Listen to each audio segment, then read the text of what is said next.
សែនស្រណងស្វាយលត់ត្រួយខ្ចី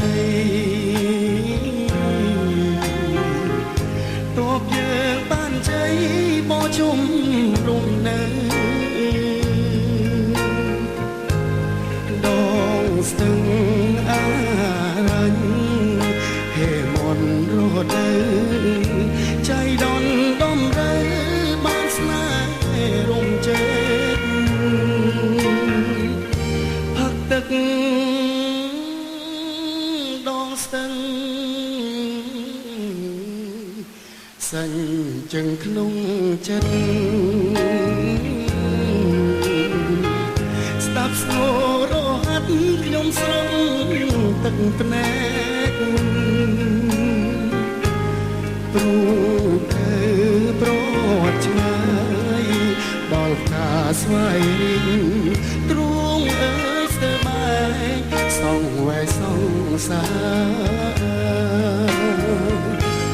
សូមព្រះ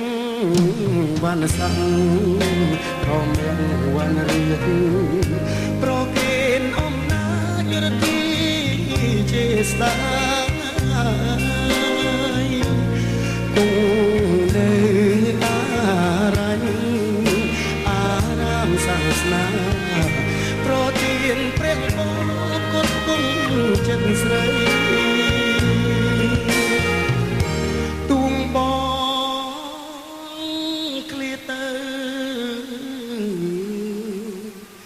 ចិត្តនៅមិនលៀងសូមឲ្យចិត្តនាងទៀងដូចសំដីការស្បត់សាច់ចាមុខស្ដាច់ដំរីស្លាធនលោកជ័យស្រីស្បត់នឹងបង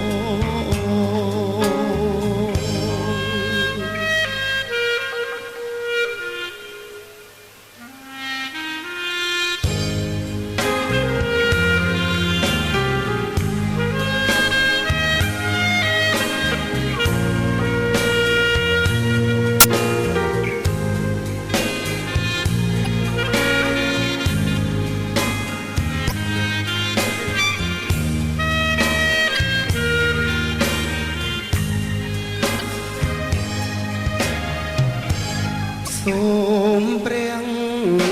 វណ្ណសង្ឃទ្រាំអ្នកវណ្ណរីប្រទានអំណាចរទីចេស្តាគង់នៅអារញ្ញអារាមសាសនាប្រទានព្រះបរមគុណគុណចិត្តស្រីទុំបងឃ្លាទៅ